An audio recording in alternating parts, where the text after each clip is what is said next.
আবু জাহাল তো তাহলে এর উপরে, আর এরা তো বাচ্চা, তাহলে আবু জাহাল তো আউট অফ রেঞ্জ, নাগালের বাইরে, মারবে কিভাবে? মারার তো সুযোগ নাই, নাগাল তো পাওয়া লাগবে, নাহলে মারবাটা কিভাবে? এখন মই টানানো তো সম্ভব না, দড়িও তো লাগানো সম্ভব না, আর সময় বেশি নিলে নিজেরাই ধরা পড়ে যাবে, অন্যরা তারে মেরে ফেলবে। এজন্য একজন গিয়ে ঘোড়ার পায়ে কোপ মেরে দিল, ঘোড়ার পাটা কেটে আলাদা হয়ে গেল। এখন ঘোড়ার 3 পা আছে, একটা নাই। তাহলে ও যখন ঘোড়া লাফিয়ে উঠলো আর ব্যালেন্স করতে পারলো না, একদিকে ধপাস করে পড়ে গেল। তো ঘোড়া যখন পড়ে গেল, আবু জাহাল তো চুপ করে বসে থাকতে পারবে, তাই না? সম্ভব না। আবু জাহাল এক পাশে ছিটকে পড়ে গেল, আর আরেক বাচ্চা, একটা তো ঘোড়ার পায়ে কোপ দিয়েছে, আর একটা লাফ দিয়ে আবু জাহালের বুকের উপর চড়ে, বাকিটা আর আমি বলবো না, যা করার তা করে ফেললো। এখন নেতার যখন এই পরিণতি হলো, বাকিরা কি ছেড়ে দিবে? দেওয়ার তো কথা না। এবার অন্যরা মিলে 2 বাচ্চার সাথে যুদ্ধ লাগিয়ে দিল, একের পর এক কোপ আর তরবারির আঘাত আসছে আর আসছে, কিন্তু তবুও তারা লড়াই থামাচ্ছে না। 2 বাচ্চা, এতগুলো সিকিউরিটি ফোর্স, এই এতগুলো মানুষের সাথে তারা লড়াই চালিয়ে যাচ্ছে। কিন্তু এর মধ্যে হঠাৎ করে, বাচ্চা মানুষ কতক্ষণ আর এতজনের সাথে লড়তে পারে, হঠাৎ করে একজনের হাতে কোপ লেগে গেল।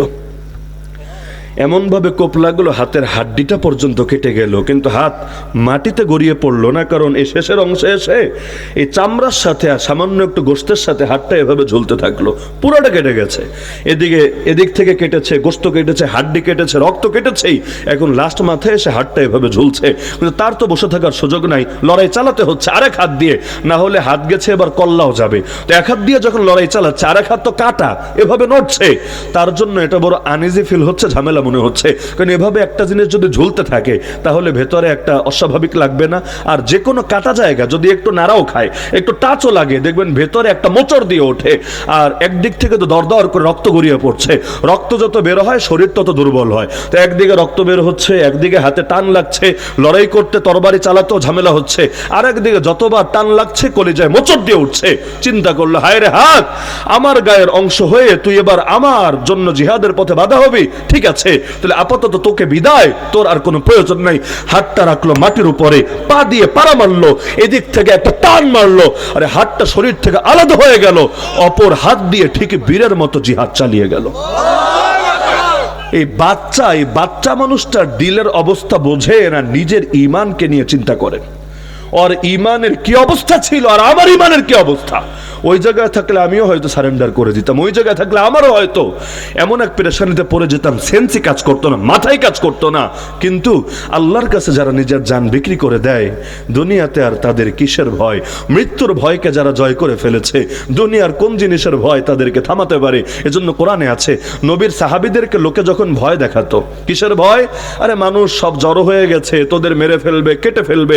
আল্লাযীনা ক্বালা লাহুমুন নাস ইন্নান নাস ক্বাদ জামাউ লাকুম ফাখশাউহুম, সুতরাং তোদের উচিত মানুষকে ভয় পাওয়া।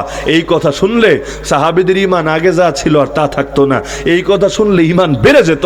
ফাযাদাহুম ঈমানা, ঈমানের দরিয়া জোশ চলে আসতো। ওয়া ক্বালু, আর তারা বলে উঠতো, আরে কার ভয় দেখাস? হাসবুনাল্লাহ, আমাদের জন্য এক আল্লাহই যথেষ্ট, ওয়া নি'মাল ওয়াকিল, তিনি সর্বোত্তম অভিভাবক। যার সাথে আল্লাহ আছে তার দুনিয়াতে আর কি লাগে? নবী মুসার সাহাবীরা পেরেশান, এবার তো গ্রেফতার হয়েই গেলাম, কেন? সামনে দরিয়া, পেছনে ফেরাউনের বাহিনী, বাঁচার রাস্তা কই? তারা বলে উঠলো, ইন্না লামুদরাকুন, নিশ্চয়ই আমরা গ্রেফতার হয়ে গেলাম। নবী মুসা কি বলেছিলেন? হরে গ্রেফতার হয়ে গেছি, কি আর করার আছে, চল থুকু দেই, এগুলো কিছু বলেছেন না। সঙ্গে সঙ্গে তিনি বলেন, কাল্লা, কিছুতেই হতে পারে না, ইন্না মাইয়া রব্বি সায়াহদিন, নিশ্চয়ই আমার সাথে আমার রব আছে, তিনি অবশ্যই আমাকে পথ দেখাবে। তো বলছিলাম, খলিফা হারুনুর রশিদ এবার এক হুজুরে ডেকে ফতোয়া জিজ্ঞেস করলো। মনে আছে তো ঘটনা, যে এক লোক নবীরা গালি দিয়েছে, কি করা উচিত? সেই হুজুর বলল, কয়েকটা চর থাপ্পড় দিয়ে ছেড়ে দেওয়া উচিত, কয়েকটা চর থাপ্পড় দাও, তওবা আদায় করো, সামনে যাতে আর না করে। কিন্তু খলিফা হারুন রশিদের একটু খটকা লাগলো, কি রে, নবীর ইজ্জত এত হালকা যে কয়েকটা চর থাপ্পড় দিলে নবীর ইজ্জতের সমাধান হয়ে যাবে? খটকা লাগলো। তিনি এবার খবর পাঠালেন ইমাম মালিক রাহমাতুল্লাহ আলাইহির কাছে। ইমাম মালিকের নাম শোনেন নাই? 4 ইমামের অন্যতম ইমাম মালিক রাহমাতুল্লাহ আলাইহি। তার কাছে জিজ্ঞেস করে পাঠালো, হুজুর, এক লোক নবীরে গালি দিয়েছে, ওই মুফতি সাহেব ফতোয়া দিয়েছে, সমাধান কি? ইমাম মালিক রাহমাতুল্লাহ আলাইহি এমন এক বাক্য বললেন, আজও ইতিহাসে স্বর্ণের অক্ষরে লেখা। তিনি বললেন, মা বাকাউল উম্মাহ বাদা শাতমি নবিয়্যিহা, নবীকে গালি দেওয়ার পর উম্মতের বেঁচে থাকার কি অর্থ হয়? এই দুনিয়া জুড়ে এত উম্মত দিয়ে লাভ কি যদি নবীকে গালি দেওয়া হয়? কেন? মান শাতামাল আম্বিয়া কুতিলা, যারা এই নবীদের শানে বেয়াদবি করে একটাই সাজা, তাদেরকে মৃত্যুদণ্ডে দণ্ডিত করা লাগেই লাগে। আল্লাহ তো ছাড় দেয় না এখানে। ইবলিসের পাপ কি আমারে বলেন তো? ইবলিস কি করেছে? ওরা কেন বিতাড়িত করলেন আল্লাহ? কেন বহিষ্কৃত করলেন? কেন জাহান্নামে বানায় দিলেন? পাপ কি? ওর মূল পাপ তিনটা। ইবলিসের পাপ কয়টা? এক নম্বর পাপ হলো অহংকার, অহংকার দেখিয়েছে। দুই নম্বর পাপ হলো হিংসা, ওই অহংকার থেকে হিংসা আসে, আদম আলাইহিস সালামকে হিংসা করেছে। আর এই দুইটা থেকে মূল পাপটা উচ্চারিত হয়েছে, সেই মূল পাপ হলো নবীর শানে বেয়াদবি করে ফেলেছে। বলবেন কিভাবে বেয়াদবি করেছে? কোরআনে আছে, সে বলল আনা খায়রুম মিন, আদমের চাইতে আমি উত্তম। মানে ইবলিস উত্তম, আদম নাকি অধম? নাউজুবিল্লাহ বলবেন না? ইবলিস তখনও পর্যন্ত ওলি, কোনো সন্দেহ নাই, তখনও তো ইবাদত করছিল, অনেক লম্বা ইবাদত করেছে, বড় বুজুর্গ, বড় পীর মানলাম। কিন্তু তুমি যত বড় ওলি হও না কেন, দুনিয়ার সব ওলি মিলে এক নবীর সমান হবে? উত্তম হওয়া দূরের কথা, নবীর পায়ের ধুলার সমানিত হবে না। কিন্তু ইবলিস বলল আমি উত্তম আদমের চাইতে। এই যে বেয়াদবি করলো, ফলাফল কি হয়েছে সবার জানা আছে। আল্লাহ যে ওরে বের করলেন না, তওবার দরজাই বন্ধ করে দিলেন। ইবলিসের তওবার দরজা খোলা নাই। বলবেন দলিল কি? কোরআনে আছে, ওয়াইন্না আলাইকা লানাতি ইলা ইয়াউমিদ্দিন, তোর উপর কিয়ামত পর্যন্ত আমার লানত থাকবে। এজন্য ইবলিসকে মালউন বলে। মালউন মানে অভিশপ্ত। মালউন মানে কি? বাংলায় শব্দ বিকৃত হয়ে যায়, মালাউন রে অনেকে মালাউন বলে, কিন্তু মূল শব্দ হলো মালাউন। আরবিতে কোনো শব্দ হয় না, মূল শব্দ কি? মালউন। কি শব্দ? মালউন। এর অর্থ অভিশপ্ত। অভিশপ্ত কে? এক নম্বর ইবলিস। আল্লাহ ওরে জানিয়েছেন কিয়ামত পর্যন্ত তুই মালউন থাকবি, তোর উপর আমার অভিশাপ থাকবে। ওই বাংলায় অনেক সময় শব্দ এদিক সেদিক হয়ে যায়। যেমন রমজানের শেষ রাতে আপনারা কি খান জানি? সেহরি খান। সেহের মানে জাদু না? বলে না সেহের কেটেছে, হুজুরের কাছে গেছে, সেহের কেটে দিয়েছে। সেহের মানে তো জাদু। তাহলে রোজা রমজানের শেষ রাতে ওইটা জাদু খান, তাই না? যদিও মনের মধ্যে ওইটা থাকে না, কিন্তু শব্দ তো ওইটাই, সেহের মানে জাদু। তাহলে মূল শব্দ যদি বলে সাহারি, তাহলে বোঝা যায় না সাহারি ভিন্ন আর সেহরি ভিন্ন। কিন্তু আমাদের ওই সাহারি বলতে বলতে হয়ে গেছে সেহরি। যেমন আমরা বলি সেজদা, মূল শব্দ কিন্তু সাজদা। মূল শব্দ কি? সাজদা। বাংলাদেশে অনেক শব্দ চেঞ্জ হয়ে যায়। অনেক মাইয়ার নাম আছে আম্বিয়া, মোসাম্মদ আম্বিয়া বেগম, তাই না? অথচ আম্বিয়া মানে নবী। একজন নবীরা নবী বলে, অনেক নবীরা আম্বিয়া বলে। একজন নবীরা নবী বলে, নবী শব্দের বহু বচন হলো আম্বিয়া। তাহলে আম্বিয়া আবার মাইয়া মানুষ কেমনে হয়? তাও একজন মিলা অনেক নবী। হ্যাঁ রে, অদ্ভুত ব্যাপার। তাও আবার লেডিস নবী দুনিয়াতে ছিল নাকি কোনোদিন? আরে লেডি প্রধানমন্ত্রী থাকতে পারে, কিন্তু লেডি নবী দুনিয়াতে ছিল নাকি? থাকলে তার নাম বলেন, আমার তো জানা নাই। তাহলে মহিলা মানুষের নাম আম্বিয়া রাখে কিভাবে? এটা তো অদ্ভুত নাম। মানে নামের মধ্যেই তো অন্য কিছু বোঝা যায়। আল্লাহ হেফাজত করুন আমাদেরকে। তাহলে দেখা যাচ্ছে আল্লাহ এবং তার রাসূলের ইজ্জত হেফাজত করতে চাইলেও দিন কায়েম করা লাগে নাকি লাগে না? না হলে ফেরাউনের বিরুদ্ধে হামানের কাছে বিচার দিয়ে কি লাভ হয়? আর হামানের বিরুদ্ধে ফেরাউনের কাছে বিচার দিয়ে কি লাভ হয়? ঝামেলা তো ব্যক্তি নিয়ে না, ঝামেলা আদর্শ নিয়ে হয়। ব্যক্তিকে এটা বড় বিষয় না। যেমন ফেরাউন অতীত, কিন্তু ফেরাউনের আদর্শ আজও বর্তমান। ফেরাউন অতীত চলে গেছে, কিন্তু ফেরাউনের আদর্শ আজও বর্তমান। না হলে আল্লাহ কোরআনে ফেরাউন নিয়ে এত আলোচনা করেছেন কোন দুঃখে, কোন যুক্তিতে? কোরআনকে হেদায়েতের কিতাব না গল্পের কিতাব? আপনাদের কি ধারণা, গল্পের বই না হেদায়েতের বই? যদি হেদায়েতের বই হয়, কোরআনের প্রতিটা আয়াতে হেদায়েত আছে নাকি নাই? তাহলে ফেরাউন নিয়ে আল্লাহ ৭৪ বার ফেরাউনের নাম বলেছেন কোরআনে। কয়বার? এক একবার নাম বললো 50 নেকি। কোরআন শরীফ পড়তে গিয়ে ফেরাউন শব্দ পড়লে কয় নাকি?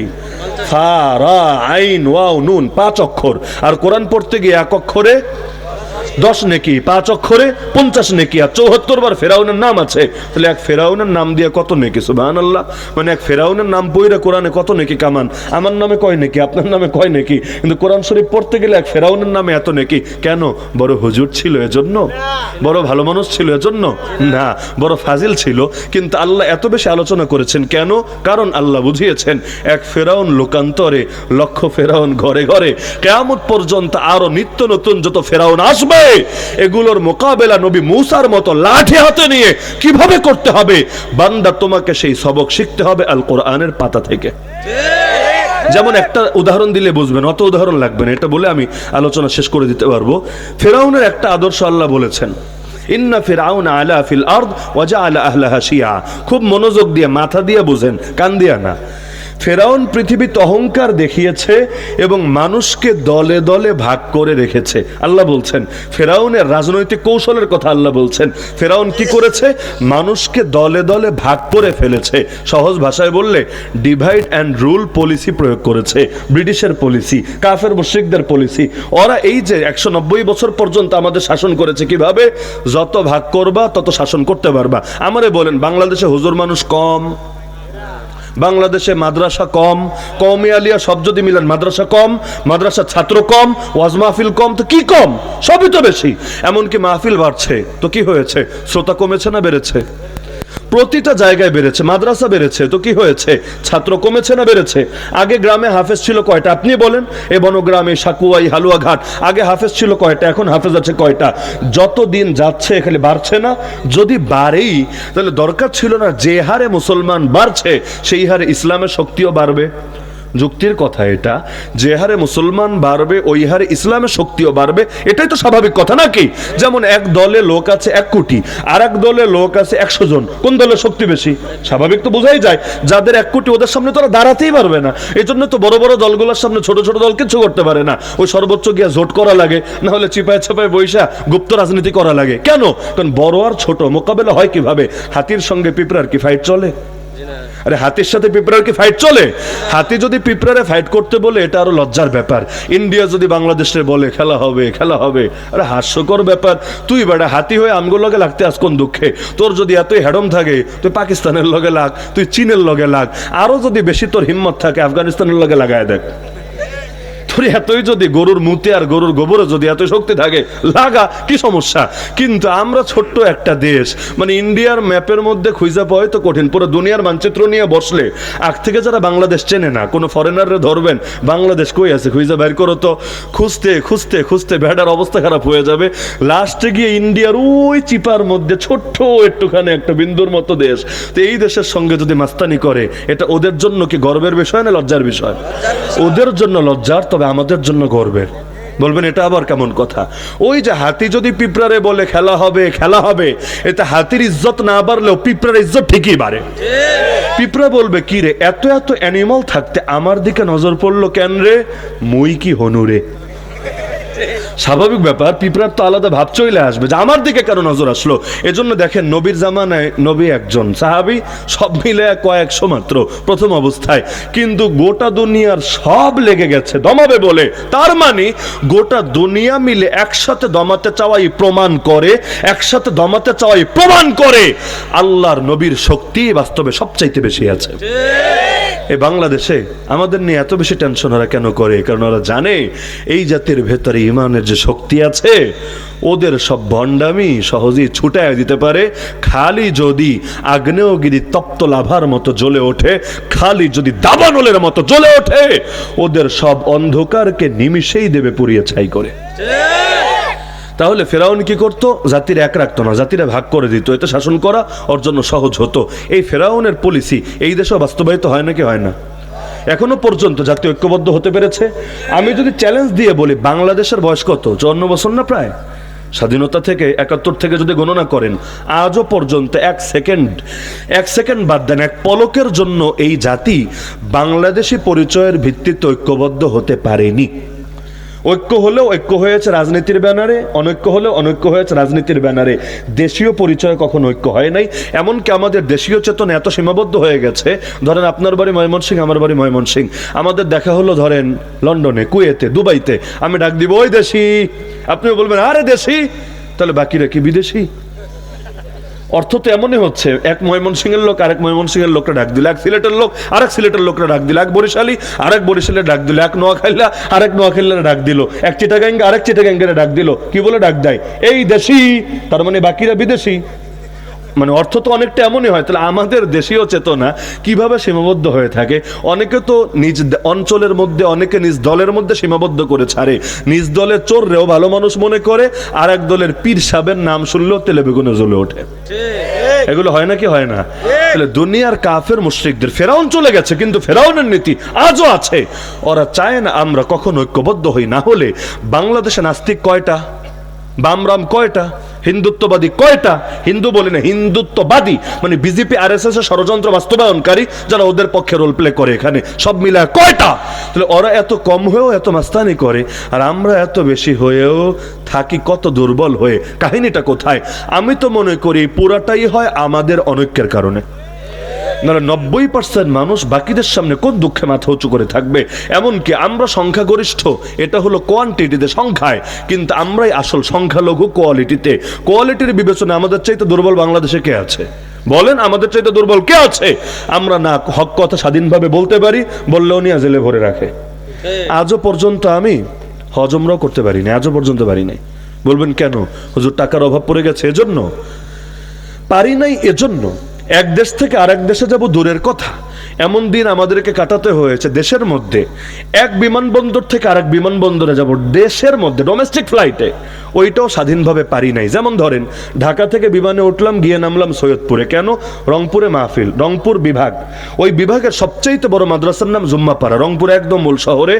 মাহফিল ও বিশাল মাহফিল। আপনাদের বালিয়ার মাহফিল যেমন এই ময়মনসিংহ অঞ্চলে বা এই সাইডের জন্য বিশাল, ওইখানে মনে করেন এটা হলো বিশাল। তাও তো বালিয়া একটু গ্রাম সাইডে, ওটা হলো একদম মূল শহরে। ধরেন বড় মসজিদের মাহফিল, এটা যেমন, ওইখানে এটার গুরুত্বটা হলো এমন।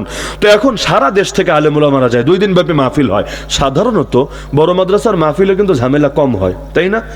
এলাকার মাহফিলে বহু গন্ডগোল হলো, বড় মাদ্রাসার মাহফিলে সাহস করে না। কেন? বলে মানুষ খেপে যাবে, ওদের জন্য দেশ চালানো কঠিন হয়ে যাবে। তো যেই মাত্র সৈয়দপুর গিয়ে নামলাম, আমাকে ওদিক থেকে ফোন দিল মাদ্রাসা কর্তৃপক্ষই, হুজুর আল্লাহর রাস্তে আপনি এয়ারপোর্টের বাইরে যায়েন না। আরে কেন? হুজুর একটু পরে আমরা জানাচ্ছি। 10 মিনিট পর আবার কল দিল, হুজুর আপনি একটু খেয়াল দিয়ে দেখেন তো যে বাইরের কি অবস্থা। তা আমিও এখন এয়ারপোর্টের মূল অংশ ঢুকে, এখন ওই যে সব তো কাঁচ দেওয়া আছে, কাঁচের জানালা দিয়ে আমি বাইরে দেখছি কি অবস্থা। দেখি পুলিশ আর পুলিশ আর পুলিশ পুরো এয়ারপোর্ট ঘেরাও দিয়ে রেখেছে।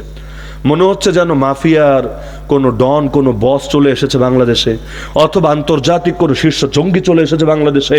কোনোভাবে যদি বের হয় একদম দেশ পুরা জয়লা সারখার হয়ে যাবে যে কোনো মূল্যে। ততক্ষণ আমার মাথায় ধরছিল না কেন। আমিও বুঝতে পারছি না যে এত আয়োজন সব আমার জন্য, মানে আমার রিসিভ করার জন্য মেজবানরা চলে এসেছে, যাতে মেহমানের কষ্ট করে নিজের থেকে যাওয়া না লাগে। এখন পুলিশ অফিসার চলে আসলো, বলল হুজুর আমাদের উপর বিভাগীয় নির্দেশ, এক কদম যদি এয়ারপোর্টের বাইরে যান আপনাকে গ্রেফতার করতে আমরা বাধ্য থাকবো। আমি বললাম এটা কেমন কথা? এটা তো কুফাবাসীর মতো হয়ে গেল। আমি তো নিজের থেকে আসি না, যদি ট্যুরে আসতাম, ঘুরতে আসতাম, একটা ব্যাপার ছিল। আপনারা ডেকে এনে আপনারাই আবার গ্রেফতার করবেন, তাহলে এটা তো পুরো হুসাইন রাদিয়াল্লাহু আনহু শানে যে আচরণ হয়েছিল, বিষয়টা এমন হলো। বললো এত কিছু আমরা বুঝি না, যদি বাঁচতে চান আর এক বিমানে তাহলে আপনি ঢাকা চলে যান। আমি বললাম টিকিট দেন, সমস্যা নেই, ঢাকা চলে যাব। আসার টিকিট দিয়েছে, তাহলে যাওয়ার টিকিট আপনারাই কেটে দেন, যেহেতু ঢুকতে দিবেন না, চলে যাই। না হুজুর কোনো টিকিট মিকেট চলবে না, নিজের পকেটের পয়সা দিয়ে টিকিট কেটে তাড়াতাড়ি যান, তাহলে আমরা গ্রেফতার করতে বাধ্য থাকবো। তাও ভাবলাম দেখি কিছুক্ষণ চেষ্টা করে কোনো কুল কিনারা করা যায় কি না। কিন্তু দেখা গেল একটু পর পর এসে এমনভাবে লেগে আছে, বোঝা যাচ্ছে যতক্ষণ যাব না ওদের পেটের ভাত হজম হবে না, ওদের লাইনও ক্লিয়ার হবে না। অবশেষ টিকিট আরেকটা কেটে এসে নামলাম ঢাকায়। ঢাকায়ও যখন এয়ারপোর্ট থেকে বের হচ্ছি, জিজ্ঞাসা করলো আপনার নাম এটা, দেখি আপনার টিকিট দেখি। সব যখন নিশ্চিত হলো, আমার সামনে ওদিকে ফোন দিল, তখন মনে হয় পেটের ভাত হজম হয়েছে, লাইন ক্লিয়ার হয়েছে। তো দেশেই এক জায়গা থেকে আরেক জায়গায় যাব, এতেই এই পরিণতি হয়েছে। আর অন্য দেশে যাব, যতদিন পর্যন্ত মামলা ছিল আর ওই জালেমদের নেক নজর ছিল আমাদের উপরে, ওইটাই তো বিশাল ব্যাপার ছিল। এখনো যে আয়না ঘরে লাশ পাওয়া যায় না, এটাই তো বিশাল ব্যাপার। রাস্তাঘাটে ক্রস ফায়ার দিয়ে রাখেন, এটাই তো বিশাল ব্যাপার। ধৈর্য ইন্ডিয়ায় পাচার করে দেন, ওইটাই তো বিশাল ব্যাপার। এতকাল পর যে বাইচা সিরে ভাই, এইটাই তো বিশাল ব্যাপার। হ্যাঁ, এখনো পর্যন্ত আল্লাহ বাঁচিয়ে রেখেছেন, আমি মনে করি এটা আল্লাহর দয়া, আল্লাহর মায়া ছাড়া ভিন্ন কিছুই না। তাহলে এই হারে ষড়যন্ত্র চলেছে ইসলামের বিপক্ষে, মুসলিম উম্মার বিপক্ষে। তাহলে এত সংখ্যা দিয়ে কি হবে? মসজিদের দেশ, ওয়াজ মাহফিলের দেশ, মাদ্রাসার দেশ, আরে এত গর্ব করে কি হবে যদি আজও পর্যন্ত আল্লাহ এবং তার নবীর ইজ্জত নিয়ে এভাবে টানাহাচড়া চলতে থাকে? সুতরাং জাগতে হবে, জাগাতে হবে। প্রয়োজনে আবার আল্লাহর জমিন, আল্লাহর দ্বীনকে বিজয়ী করার জন্য এক সাগর রক্ত ঢালতে হবে। একটা পূর্ণাঙ্গ বিপ্লব ছাড়া এই জাতির কপালে কোনো মুক্তি আসবে না। না হলে ইন্ডিয়ার আদর্শই মানেন, আর চায়নার আদর্শই মানেন, রাশিয়ার আদর্শই মানেন, আমেরিকার আদর্শই মানেন, আল্লাহর কসম পৃথিবীর কারো আদর্শ মেনে, কোনো কাফের মুশরিকের আদর্শ দিয়ে মুসলমানদের কপালে মুক্তি আসবে না। মুক্তির মালিককে, শান্তির মালিককে, সবকিছুর মালিক যদি আল্লাহই হয়, কথাটা গেঁথে রাখবেন মাথায়। আল্লাহকে নারাজ করে বান্দা কখনো ভালো থাকতে পারে না, আর আল্লাহকে রাজি করে কেউ কখনো খারাপ থাকে না। দুঃখজনক ব্যাপার। ধরেন বাংলাদেশে হাফেজ হুজুর রহমাতুল্লাহ নাম শুনেছেন না সবাই? আমার দাদা পীর এবং দাদা উস্তাদ হাফেজ হুজুর রহমাতুল্লাহর হাত ধরে বাংলাদেশে ইসলামপন্থীরা, বিশেষ করে হুজুর মানুষরা ব্যাপকভাবে রাজনীতি শুরু করেছিল। এর আগে তো কওমি মাদ্রাসায় রাজনীতির হারাম মনে করা হতো, হারাম। একসময় ইংলিশ নিয়েও চুলকানি ছিল না, বাংলা নিয়েও চুলকানি ছিল। বাংলা বই পড়লেও মাদ্রাসা থেকে বের করে দিত দিনকে দিন। এক সময় যে কয়েক বছর আগেও, আরে ফেসবুক তো ফেসবুক, ওয়েবসাইট আছে কারো, এইটাই তো তার গোমরা হওয়ার জন্য, বরবাদ হওয়ার জন্য যথেষ্ট ছিল। যত দিন যাচ্ছে জিনিসগুলো অনেকের সামনে স্পষ্ট হচ্ছে। এখনো কত মানুষ ক্যামেরা দেখলেই তেলে বেগুনে জ্বলে ওঠে। তাদের ধারণা হলো ইউটিউব জুড়ে, ফেসবুক জুড়ে, সোশ্যাল মিডিয়া জুড়ে খালি গান থাকবে, খালি ভণ্ডদের লেকচার থাকবে, খালি বাতিলপন্থীদের কথা থাকবে, হকপন্থীদের কথা যাওয়া যাবে না, নাহলে পাপ হবে, না হলে ভয়াবহ গুনাহ হবে। কেন? কারণ প্ল্যাটফর্মগুলো ছেড়ে দিতে হবে বাতিলদের জন্য, যাতে করে যারাই অনলাইনে দিন শিখতে ঢুকবে সবগুলো নতুন করে নাম লেখায় বাতিলের খাতায়। গত এক যুগে না হলেও বাংলাদেশে কয়েক লক্ষ মানুষ গোমরা হয়েছে অনলাইনের কারণে। কেন? এখন তো ফেসবুকে, গুগল, ইউটিউবে সার্চ দিলে রেজাল্ট চলে আসে।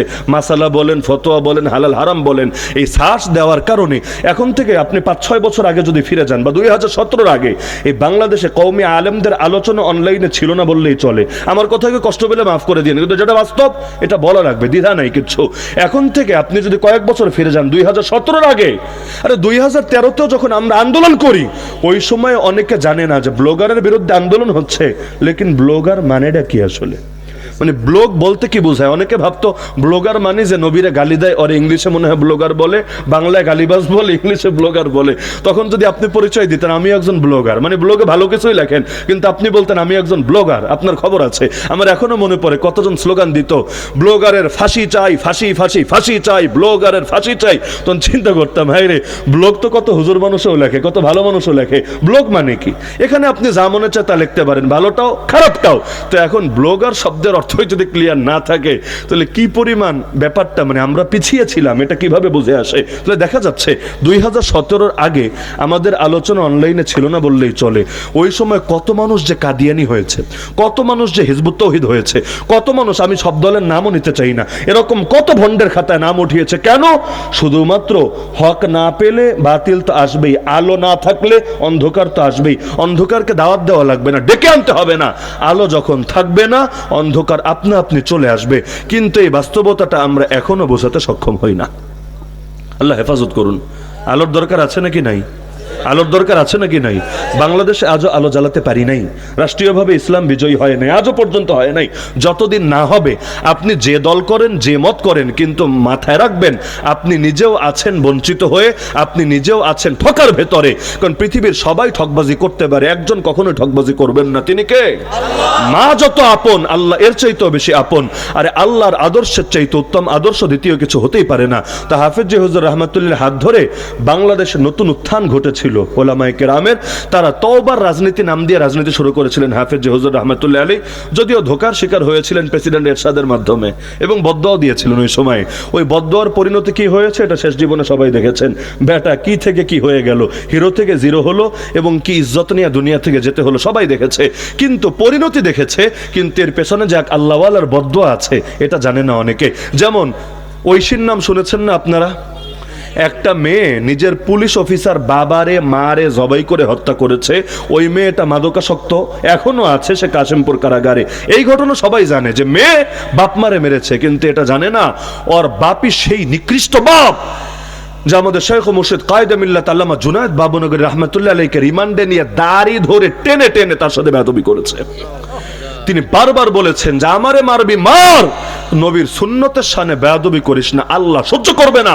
টিটকারি মেরে বলেছিল, হ্যাঁ তোরে বাঁচাতে আসবে, তোর দলেরই কোমর ভেঙে গেছে, তোর দলের নেতারাও অধিকাংশ জেলে, বাকির আত্মগোপনে আসবে তোরে বাঁচাতে, এই সমস্ত বদদোয়ার ভয় দেখাস না। কিন্তু আল্লাহ ঠিকই দেখিয়ে দিয়েছেন, আল্লাহ আল্লাহদের বদদোয়া বেকার যায় না। কারণ নবী বলেছে মাজলুমের বদদোয়ার আল্লাহর মধ্যে কোনো পর্দা থাকে না। তো সেই যে জাগরণ শুরু হয়েছিল, তাহলে এটা 80-র দশকের কথা, এখন হলো 2025, মানে 40 বছরের বেশি, এক দুদিন না। অনেকের বয়সই তো নাই 40 বছরের বেশি। এত সময়, আরে এত সময় তো একটা বিপ্লব হয়ে যাওয়ার কথা। আমার নবী 13 বছরে একটা ইসলামী রাষ্ট্রই গড়ে ফেলেছেন, মাত্র 13 বছরে। মদিনা সর্বপ্রথম ইসলামী রাষ্ট্র না?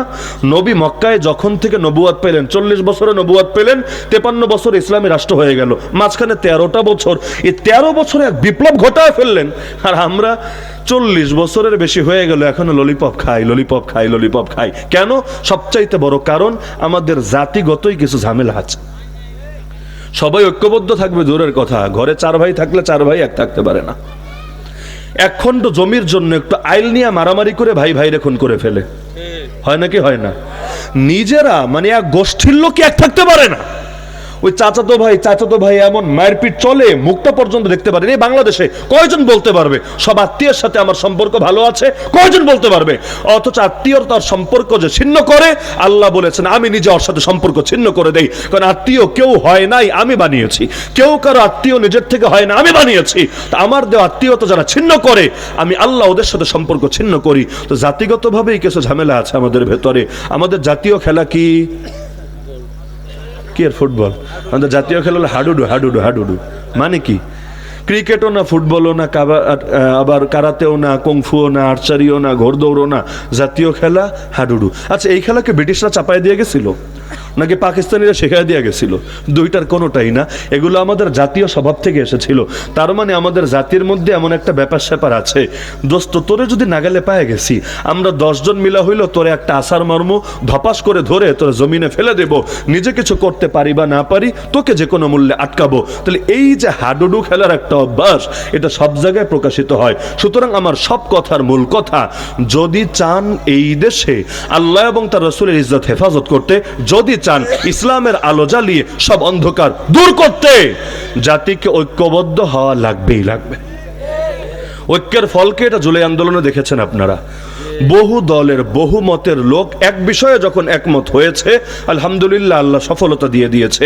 এই সফলতা 2013-তে আসলো না কেন? 13-তে আসলো না কেন? 24-এ যদি আসে, 13-তে আসলো না কেন? কারণ হলো 13-তে হুজুরদের সামনে ঠেলে দিয়ে বাকিরা পেছনে বসে তামাশা দেখেছে, তামাশা। ওই সময়ও যদি সকলে একযোগে ময়দানে থাকতো, তাহলে 24 পর্যন্ত ঠেঙ্গানি খাওয়া লাগতো না, বরঞ্চ 13 সালেই হয়তো ভাগ্যের পরিবর্তন ঘটে যেত। এজন্য আল্লাহ কোরআনে বলেন, আল্লাহ কোন জাতির ভাগ্য ততদিন পরিবর্তন করেন না যতদিন না তারা নিজেরা নিজেদের পরিবর্তন করে। ইন্নাল্লাহা লা ইউগাইয়িরু মা বিকওমিন হাত্তা ইউগাইয়িরু মা বিআনফুসিহিম। আল্লাহ বলেন, আমি তোদের সাহায্য করবই করব, কিন্তু একটা শর্ত আছে। শর্ত কি জানিস? ইন তানসুরুল্লাহ ইয়ানসুরকুম। আগে তোদেরকে আল্লাহর সাহায্যে এগিয়ে আসতে হবে। তোরা যদি আল্লাহর দ্বীনের সাহায্যে এগিয়ে আসিস, আমি আল্লাহ সাহায্য করব তোদেরকে, এটা আমার ওয়াদা। কিন্তু শর্ত পেলে ওয়াদা পূরণ হবে, শর্ত নাই ওয়াদাও নাই। মনে থাকবে তো ইনশাআল্লাহ? ঐক্যবদ্ধ হতে পারবেন না?